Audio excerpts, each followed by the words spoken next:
إن الحمد لله نحمده ونستعينه ونستغفره ونعوذ بالله من شرور أنفسنا ومن سيئات أعمالنا من يهده الله فلا مضل له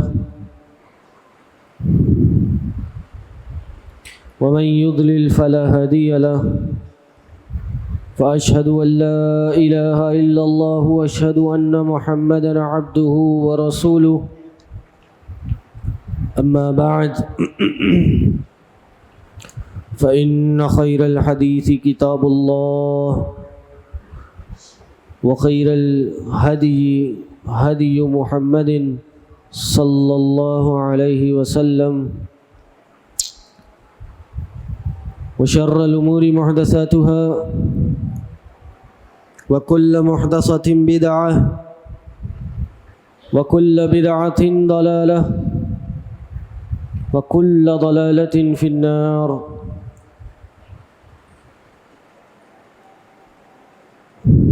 أعوذ بالله السميع العليم من الشيطان الرجيم من حمده ونفخه ونفثه. بسم الله الرحمن الرحيم. يا أيها الذين آمنوا اتقوا الله حق تقاته ولا تموتن إلا وأنتم مسلمون. يا أيها الناس اتقوا ربكم الذي خلقكم من نفس واحدة وخلق منها زوجها وبث منهما رجالا كثيرا ونساء واتقوا الله الذي تساءلون به والأرحام إن الله كان عليكم رقيبا. يا أيها الذين آمنوا اتقوا الله وقولوا قولا سديدا يصلح لكم أعمالكم ويغفر لكم ذنوبكم ومن يطع الله ورسوله فقد فاز فوزا عظيما. وقد قال الله تبارك وتعالى في القرآن المجيد والفرقان الحميد: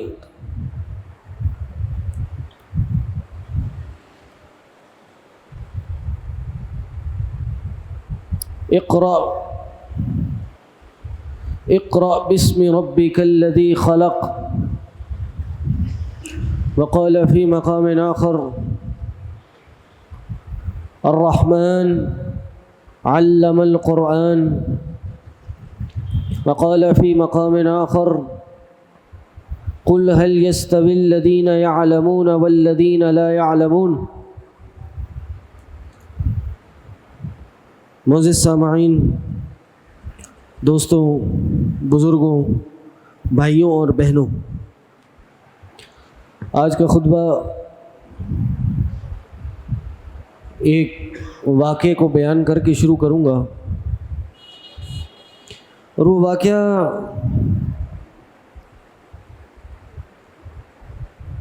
ہمارے ایک ذاتی دوست کا ہے۔ پچھلے سال رمضان میں ہمارے پاس آئے اور ایک زکوٰۃ کا مسئلہ پوچھا، اور غالباً مسئلہ ایسا تھا کہ کیا جو انسان کے پاس مال تجارت ہے اس پہ زکوٰۃ ہوتی ہے یا نہیں ہوتی؟ یعنی ایک سال اس کے مال تجارت پہ گزر جائے اور وہ اتنا مال ہو جو نصاب سے اوپر ہو، کیا اس پہ زکوٰۃ ہوتی ہے یا نہیں ہوتی؟ میں نے کہا جی بالکل ہوتی ہے۔ ایک تاریخ طے کرنی چاہیے اور اس تاریخ پہ جو مال ہو اس کی زکوٰۃ کیلکولیٹ کرنی چاہیے، اور اس پہ ہر سال انسان کی زکوٰۃ نکالنا لازم ہے، واجب ہے۔ تو مجھ سے کہنے لگے کہ میں نے تو 10 سال سے یا قریب اس عرصے سے میں نے یہ زکوٰۃ نہیں نکالی، تو اب میں کیا کروں گا؟ میں نے کہا بھائی اب آپ اس 10 سالوں کی زکوٰۃ نکالیں گے، یہ پورا عرصہ جو گزارا ہے جس کی آپ نے زکوٰۃ نہیں نکالی ہے، زکوٰۃ واجب تھی آپ پہ. اگر آپ کے پاس حساب کتاب موجود ہے، حساب کتاب لگائیے اور زکوٰۃ نکالیے.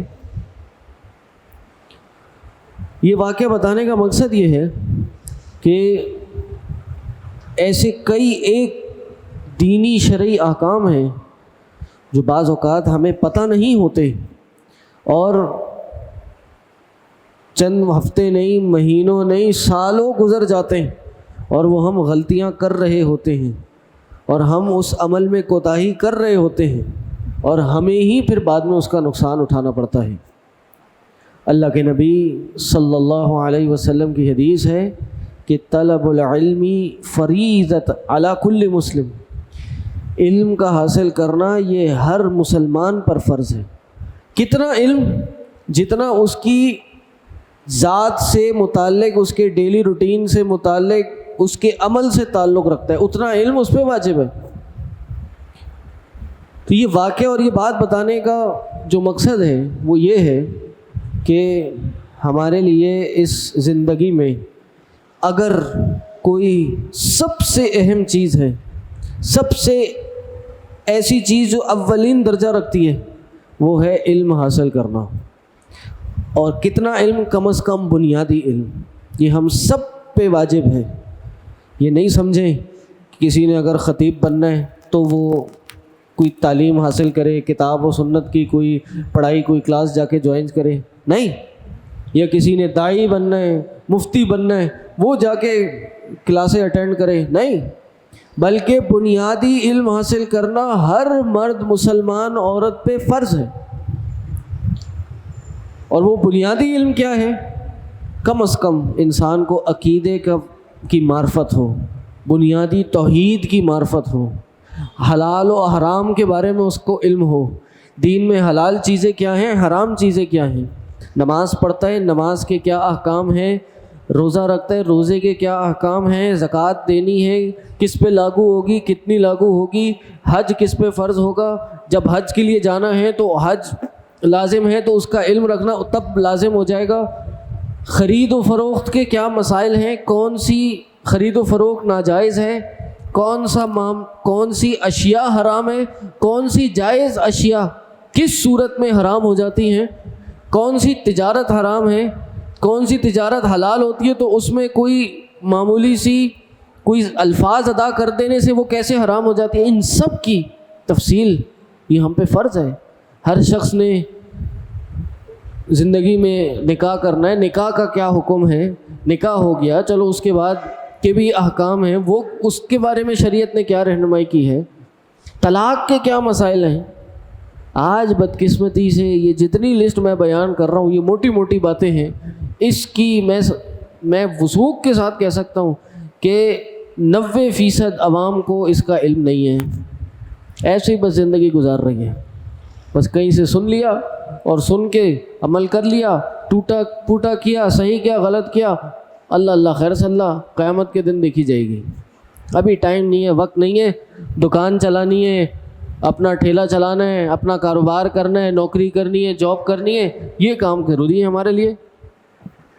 جمعے کا آغاز جس ٹائم پہ ہوتا ہے، آدھی سے زیادہ جو عوام ہے وہ بالکل آخری 3-4 منٹ میں آتی ہے.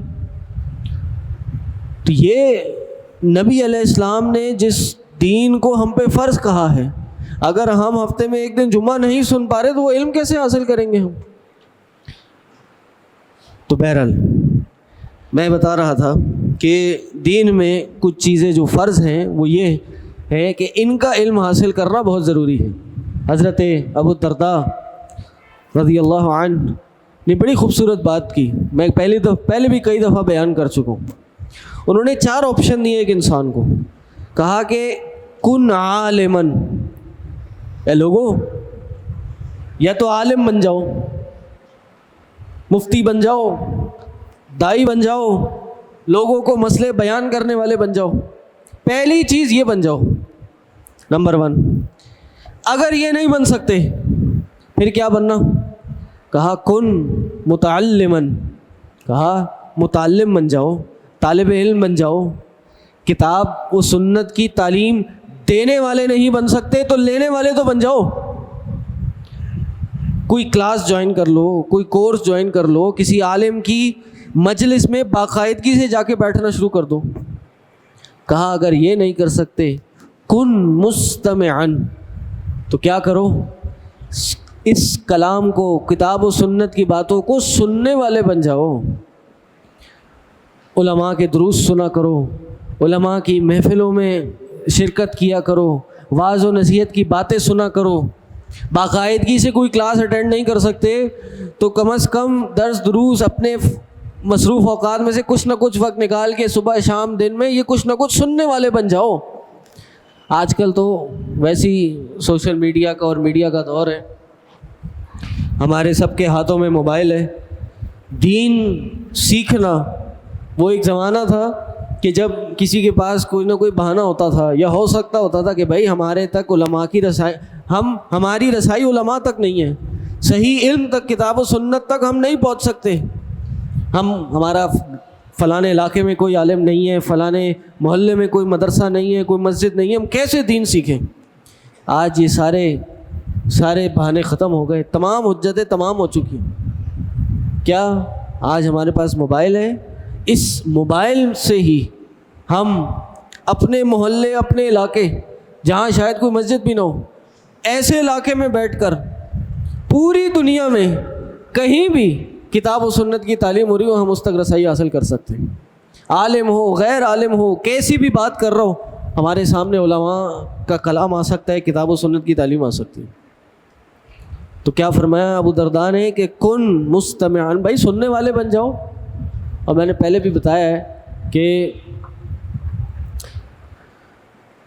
انسان اگر کہیں سفر کر رہے, ہمارے یہاں کراچی شہر چھوٹا شہر نہیں ہے, بڑا شہر ہے, کسی نے بھی دن میں کوئی نہ کوئی سفر کرنا ہو, جاب پہ جانا ہو, کاروبار دکان پہ جانا ہو اور تھوڑے دور علاقے میں ہو, تو قریب کوئی 20-25 منٹ کا سفر عام طور پہ بن جاتا ہے. تو میں اکثر یہ لوگوں کو کہتا ہوں کہ اس 20-25 منٹ کے سفر سے آپ کتنا فائدہ اٹھا سکتے ہیں, اس کا اندازہ اس طرح سے لگائیے کہ آپ کا 20-25 منٹ جانا اور 20-25 منٹ آنا, اور عموماً اتنی دیر کے علماء کے خطبے ہوتے ہیں, خطبات ہوتے ہیں, کہیں زیادہ دیر کے ہوں تو آدھا حصہ. ایک 300-400 روپے کی ہینڈز فری اپنے پاس لے لیں. اگر آپ پیدل چل کے جا رہے ہیں, آپ بائک پہ جا رہے ہیں, سائیکل پہ جا رہے ہیں, گاڑی پہ جا رہے ہیں, موبائل سب کے پاس ہے. 8 سے 10 دروس کی میموری سب کے موبائل میں ہوتی ہے, وہ 10 دروس موبائل میں ڈاؤن لوڈ کریں. ایک درس یا آدھا درس جاتے ہوئے سنیں اور آدھا درس واپس آتے ہوئے سنیں. اپنے اس وقت کو قیمتی بنا لیں. ہفتے کے کتنے درس ہو جائیں گے اگر 5 دن آپ سنتے ہوئے گئے, صبح ایک درس, شام ایک درس, چلیں آپ آدھا آدھا کر لیں.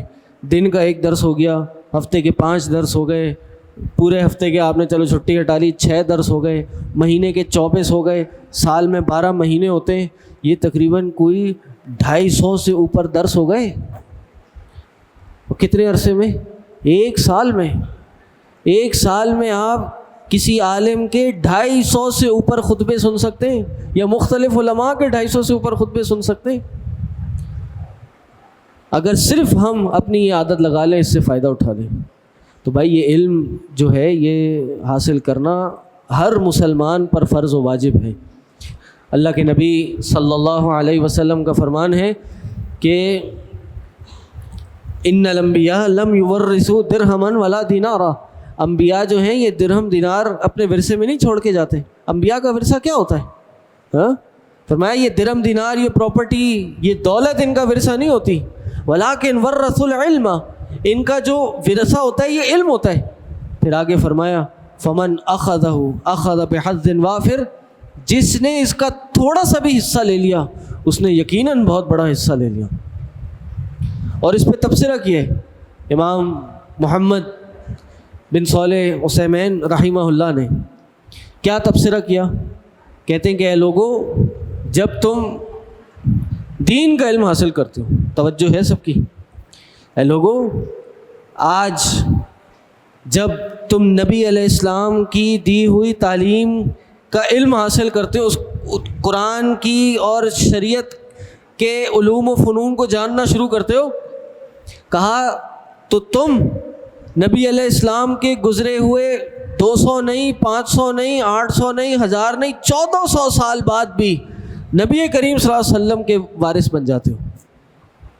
صرف کس طرح کہ تم اس قرآن و حدیث کو سیکھنا شروع کر دو۔ یہ علم اتنا ضروری ہے کہ یہ علم ہماری اس دنیا کی سب سے بڑی جو حقیقت ہے، جس کا کوئی انکار نہیں کر سکتا، اس حقیقت میں داخل ہونے کے بعد بھی ہمیں فائدہ دیتا ہے۔ اور وہ کیا حقیقت ہے؟ وہ ہے ہماری موت۔ کیا کوئی ہے ایسا جو یہ کہے کہ ہم نے مرنا نہیں ہے؟ کوئی ہے ایسا جو کہے مجھے موت نہیں آئے گی، میں نے قبر میں نہیں جانا؟ یہ موت، یہ قبر میں جانا، یہ دنیا کی وہ حقیقت ہے کہ جس کا کسی نے انکار نہیں کیا۔ خدا کا انکار کر دیا، اللہ کے وجود کا انکار کرنے والے موجود ہیں، لیکن اس موت کا انکار کرنے والے کوئی موجود نہیں ہے۔ اور اس موت کا مزہ ہر شخص نے چکھنا ہے۔ نبی کریم صلی اللہ علیہ وسلم کی حدیث ہے کہ اذا مات الانسان انقطع الاعمال الا الثلاث، جب بندہ مر جائے گا تو 3 چیزوں کے علاوہ سب چیزیں منقطع ہو جائیں گی، اس کے عمل ختم ہو جائیں گے، سوائے کس کے؟ 3 چیزوں کے۔ نمبر 1، یعنی جب میں اور آپ اس دنیا سے چلے جائیں گے، وہ کون سی ایسی 3 چیزیں جو ہمیں فائدہ دیں گی؟ نمبر 1، ولد صالح یدعو لہ، نیک اولاد جو ہمارے لیے دعائیں کرتی ہے۔ ہمیں اللہ نے اس دنیا میں نعمت دی اولاد کی صورت میں، ہم نے اس کی تربیت کی، اس کو نماز سکھائی، اس کو ہم نے دین کے احکامات سکھائے، عبادت کرنا سکھائی، عبادت کرنے والا اللہ کی توفیق سے اس کو بنایا۔ ہمارے مرنے کے بعد اگر وہ ہمارے لیے دعا کرے گی تو اس کی یہ دعا ہمیں مرنے کے بعد قبر میں بھی کام آئے گی۔ اس سے بات بھی سامنے آتی ہے کہ ہمیں اپنی دنیا کی مصروفیات کے ساتھ ساتھ اپنے اولاد پہ بھی، اس کی تربیت پہ بھی توجہ دینی چاہیے۔ یہ اولاد انسان کا سب سے بڑا اثاثہ ہے۔ کاروبار کرے گا، دنیا میں سونا چاندی اکٹھا کرے گا، پراپرٹی بنائے گا، کچھ بھی کرے گا، یہاں آنکھ بند ہوگی اور وہاں یہ دنیا کا ہو جائے گا اور یہ آخرت کا ہو جائے گا۔ لیکن اولاد ایک ایسی نعمت اور ایک ایسا اثاثہ ہے کہ مرنے کے بعد بھی اس کا یہ اثاثہ اس کو کام آئے گا۔ چلا جائے گا مت، قبر میں موجود ہوگا، اور آئے دن فرشتے کوئی نہ کوئی اجر و ثواب کی صورت میں اس کے سامنے لے آئیں گے۔ وہ پوچھے گا کیسے؟ کہا یہ تمہاری اولاد جو دعا کر رہی ہے، یہ دعا کی ہے تمہارے لیے، اس کا نتیجہ ہے۔ اور ہم اور آپ تو صبح شام اگر نمازی ہیں تو اپنے ماں باپ کے لیے دعا کرتے ہیں۔ اپنی اولاد کو کم از کم نمازی بنائیں۔ ہم دنیا کی تعلیم، میٹرک، انٹر، اسکول، کالج، ٹھیک ہے یہ ضروری ہے، کوئی اختلاف نہیں اس میں۔ کاروبار کرنا، پیسے کمانا، گھر کے کام کرنا، یہ سب سکھائیں اس کو، لیکن سب سے پہلے اس کو نماز سکھائیں، کیونکہ اور نماز میں وہ دعا سکھائیں کہ اللہ ربنا اغفر لی ولوالدی، اے اللہ مجھے بھی معاف کرو اور میرے والدین کو بھی معاف کر۔ سلف فرماتے ہیں کہ ایک انسان کے لیے سب سے زیادہ سکون کا لمحہ وہ ہوتا ہے کہ جب وہ اپنی اولاد کو نیکی کرتے وقت اور عبادت کرتے ہوئے دیکھتا ہے۔ اس سے زیادہ اس کو سکون مل نہیں سکتا۔ قرآن نے ہمیں دعا سکھائی ہے، کیا دعا ہے؟ ربنا هب لنا من ازواجنا وذرياتنا قرۃ اعین واجعلنا للمتقین اماما، اے اللہ ہمیں اپنی اولادوں میں سے اور اپنے اہل و عیال میں سے، اپنی بیویوں میں سے، اے اللہ ہمیں آنکھوں کی ٹھنڈک عطا کر دے اور ہمیں متقین کا امام بنا دے۔ تو یہ پہلی چیز ہے جو قبر میں جا کے موت کے بعد انسان کو کام آئے گی۔ دوسری چیز صدقۃ جاریہ، اس دنیا میں کوئی صدقہ لگا دیا، کوئی درخت لگا دیا، پودا لگا دیا، وہ لوگوں کو سایہ دے رہے، جب تک وہ سایہ دیتا رہے گا اور لوگ اس کے سائے سے فائدہ اٹھاتے رہیں گے، آپ کو قبر کے اندر ثواب ملتا رہے گا۔ کوئی کنواں کھدوا دیا، آج کل تو چلو کنووں کا زمانہ نہیں ہے، آپ نے کوئی کولر لگا دیا کہیں پہ، آپ نے کوئی سائے دار جگہ بنا دی لوگوں کے لیے، کوئی مسافر خانہ بنا دیا آپ نے لوگوں کے لیے، کوئی بھی قسم کا صدقہ جاریہ آپ نے لوگوں کے لیے جاری کر دیا، اس کا ثواب آپ کو ملتا رہے گا جب تک لوگ اس سے فائدہ اٹھائیں گے۔ اور تیسری چیز جو انسان کو فائدہ دیتی ہے وہ کیا ہے؟ فرمایا علم ينتفع به، ایسا علم جس سے لوگ فائدہ اٹھاتے رہتے ہیں۔ دنیا میں کوئی حدیث سیکھی اور دوسروں کو بیان کر دی لوگوں نے اس پہ عمل کرنا شروع کر دیا، خود بھی عمل کیا، اپنی اولاد کو بھی سکھا دیا، اولاد نے اولاد کو بھی سکھا دیا، یہ جتنے لوگوں نے اس پہ عمل کیا سارے کا سارا ثواب اس کو اس کی قبر میں ملتا رہے گا۔ تو اس لیے ہمیں علم حاصل کرنا چاہیے، علم کی طرف بڑھنا چاہیے۔ اللہ کے نبی صلی اللہ علیہ وسلم نے فرمایا من سلک طریقا یلتمس فیہ علما سہل اللہ لہ بہ طریقا الی الجنہ، جو کوئی ایسی راہ اختیار کرے اور جو کہ وہ علم کی راہ ہو، فرمایا اللہ تعالیٰ اس کے لیے جنت کے راستے کو آسان کر دیتا ہے۔ وہ ایک ایسی راہ پہ چل جاتا ہے جو جنت کی طرف جاتی ہے۔ ایک انسان دنیا کا مسافر ہو، ایک شہر سے دوسری شہر جاتا ہے، دنیا کا طالب دنیا کا سفر ایک شہر سے دوسری شہر لے کے جاتا ہے، ایک ملک سے دوسرے ملک لے کے جاتا ہے، لیکن ایک طلب علم کا جو سفر ہے، طالب علم کا جو سفر ہے، طلب علم کا جو مسافر ہے، اس کی منزل اس دنیا سے لے کے جنت کی طرف ہوتی ہے۔ اور یہ کیوں نہ ہو، یہ کتاب و سنت کی تعلیم ہے۔ اللہ کے نبی صلی اللہ علیہ وسلم پر پہلا حکم کیا نازل ہوا؟ میں نے آج شروع میں پڑھا تھا، اقرا، اے نبی پڑھیے۔ پہلی تعلیم جو نازل ہوئی وہ پڑھنے سے نازل ہوئی۔ رحمان علم القرآن، وہ رحمان ہے جس نے قرآن سکھایا۔ اسی کے ساتھ ساتھ آج بہت سے لوگوں کا یہ سوال ہوتا ہے، بہت سے لوگوں کے ذہن میں کنفیوژن ہوتی ہے کہ بھائی یہ اتنے فرقے ہیں، اتنے اختلافات ہیں، ہر بندہ اپنی ڈیڑھ کی مسجد بنا کے بیٹھا ہے، کوئی کچھ کہہ رہا ہے، کوئی کچھ کہہ رہا ہے، کوئی کچھ کہہ رہا ہے، اس میں صحیح کون ہے؟ میں کس کو مانوں، کس کی مانوں، کس کے پیچھے لگوں؟ سب ہی کتاب و سنت کے دعوے دار ہیں، ہم کتاب و سنت بیان کرنے والے ہیں، سب ہی کہہ رہے ہیں ہم حق پہ ہیں، سب ہی کہہ رہے ہیں ہم فرقۃ الناجیہ، نجات پانے والا، کامیاب ہونے والا فرقہ ہے، سب یہ بات کہہ رہے ہیں۔ تو میں ان میں کیسے آئیڈینٹیفائی کروں، کیسے میں پہچانوں کون صحیح ہے کون غلط ہے؟ اس کا جواب اللہ کے نبی صلی اللہ علیہ وسلم نے 1400 سال پہلے دے دیا۔ اور وہ کیا جواب ہے؟ فرمایا کہ میری امت ستفترق هذه الامہ الی 73 فرقہ، یہ امت، میری امت 73 فرقوں میں عنقریب بٹ جائے گی۔ کتنے؟ 73 فرقوں میں تقسیم ہو جائے گی۔ آگے فرمایا کلہم فی النار، سارے کے سارے کیا ہیں؟ جہنمی ہیں، سارے کے سارے جہنم میں جائیں گے، سوائے الا واحد، سوائے ایک کے۔ وہ ایک کون ہے؟ صحابہ نے پوچھا، یہ اللہ کے نبی صلی اللہ علیہ وسلم وہ ایک کون ہے؟ وہ کون سا فرقہ ہے جو نجات پانے والا ہے؟ نبی علیہ السلام نے جواب دیا کہ وہ ہوگا جو ما انا علیہ واصحابی الیوم، کہ جس پر میں اور میرے صحابہ آج کے دن ہے اس پہ ہوگا، وہ ہوگا وہ صحیح فرقہ۔ اب مسئلہ یہ ہے، سب یہی دعویٰ کر رہے ہیں ہم نبی اور صحابہ کے طرز پہ ہیں، تو بھائی کیسے پتہ چلے گا کہ کون نبی اور صحابہ کے طرز پہ؟ علم حاصل کر کے، اس چیز کو ڈھونڈ کر کہ کون خالص کتاب و سنت کو مان رہا ہے اور کون کسی اپنی نسبت کسی عالم کی طرف کرتا ہے، کسی امام کی طرف کرتا ہے، کسی شہر کی طرف کرتا ہے، کسی خاص کتاب کی طرف کرتا ہے، کسی پیر اور مرشد کی طرف کرتا ہے۔ یہ تو پڑھ کے پتہ چلے گا، کتاب و سنت کی تعلیم حاصل کر کے پتہ چلے گا، احادیث اور قرآن کی آیتیں پڑھ کے پتہ چلے گا۔ اس لیے ہمیں اپنے آپ کو علم سے جوڑنا چاہیے، اپنا تعلق علم سے بنانا چاہیے۔ اس کائنات کی آپ سب سے ایک سوال کروں کہ سب سے زیادہ، سب سے بڑی نعمت کیا ہے، سب سے زیادہ اہم چیز کیا ہے؟ تو بہت سے لوگوں کے ذہن میں یہ جواب آئے گا کہ یہ ایمان ہے۔ جان تو آنے جانے والی چیز ہے، مال دولت آنے جانے والی چیز ہے، ایمان سے بڑی نعمت کوئی نہیں ہو سکتی، ایمان سے زیادہ اہم کوئی چیز نہیں ہو سکتی۔ بالکل، اس میں کوئی شک نہیں ہے، لیکن ایک چیز میں آپ کو بتاؤں کہ جو ایمان سے بھی زیادہ اول درجہ رکھتی ہے، ایمان لانے سے بھی پہلے اس کا نمبر آتا ہے، اور وہ کیا ہے؟ قرآن کی آیت ہے، اللہ تعالیٰ نے فرمایا فَاعْلَمْ أَنَّهُ لَا إِلَهَ إِلَّا اللَّهُ، کہ اے بندو جان لو، کیا جان لو؟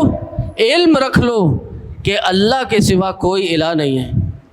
یعنی توحید اس کائنات کی سب سے اہم چیز ہے، اس سے بھی اگر کوئی اہم چیز ہے یا اس سے بھی اول درجہ رکھتی ہے تو وہ اس توحید کا علم رکھنا ہے، اس توحید کے بارے میں جانکاری رکھنا ہے۔ علم ہوگا تو ایمان آئے گا نا، علم ہوگا تو توحید ہوگی نا۔ اس لیے یہ ساری باتیں اور علم کی ایک مختصر سی اہمیت اور فضیلت آپ کے سامنے رکھنے کا مقصد اور کچھ نہیں، صرف یہ ہے کہ ہمارے ادارے سے متصل ملحق ادارہ بروج انسٹیٹیوٹ، اس میں اتوار کا ایک کورس شروع ہو رہا ہے کہ جس میں عقیدہ، قرآن، فقہ، حدیث صرف اتوار کے دن پڑھائی جائے گی۔ دین کی جتنی بھی بنیادی احکام ہیں، مسائل ہیں، وہ اس میں پڑھائے جائیں گے۔ تو اس کورس میں آپ کو شرکت کی دعوت ہے۔ یہ کورس بالکل فری ہے، جو ادارے میں پہنچ کے پڑھنا چاہتا ہے اس کو کوئی پیسے، کوئی فیس ادا کرنے کی ضرورت نہیں ہے۔ وہ صرف وقت نکالے، اپنے لیے کنوینس کا بندوبست کرے، جانے کی، وہاں پہنچنے کی کوشش کرے بس، اور وہاں بیٹھ کے پڑھے۔ تعلیم مفت ہے۔ آج اللہ کی توفیق سے یہ مواقع اللہ اگر ہمیں دے رہا ہے تو ہمیں اس سے فائدہ اٹھانا چاہیے۔ کل ایسا نہ ہو قیامت کے دن اللہ ہم سے سوال کر لے کہ اے بندے، میں نے تجھ پہ شریعت اتاری، میں نے تیری طرف اللہ کے نبی صلی اللہ علیہ وسلم کو بھیجا اور نبی علیہ السلام کی تعلیم تیری طرف بھیجی، پھر تو ایک ایسے علاقے میں تھا جہاں وہ تعلیم دی جا رہی تھی اور تجھے نہیں پتہ تھا، اے بندے پھر بھی تو نہیں گیا؟ وہ تعلیم جس کا علم تجھے نہیں تھا، جس کی ضرورت تجھے تھی، اے بندے چند قدموں کے فاصلے پہ تھا، تو پھر بھی نہیں گیا؟ ایسا نہ ہو قیامت کے دن اللہ ہم سے اور آپ سے پوچھ لے۔ تو اس کورس میں شرکت کیجیے، صرف اتوار کے دن ہے، صبح 11 بجے اس کا آغاز ہوگا اور تقریباً 2 بجے تک یہ کورس چلے گا۔ صرف اتوار کو اکثر چھٹی ہوتی ہے، 3 گھنٹے کم از کم ہم اللہ کے لیے نکال لیں اپنے وقتوں میں سے۔ اللہ سے دعا ہے جو کہا سنا اس پہ ہم سب کو عمل کرنے کی توفیق عطا کر دے۔ اللہ تعالی ہم سب کو صحیح کتاب و سنت کا علم عطا کر دے۔ اللہ تعالیٰ صحیح کتاب و سنت کا علم حاصل کر کے اس پہ عمل کرنے والا اور اس کو دوسروں تک پہنچانے والا بنا دے۔ وآخر دعوانا ان الحمد للہ رب العالمین۔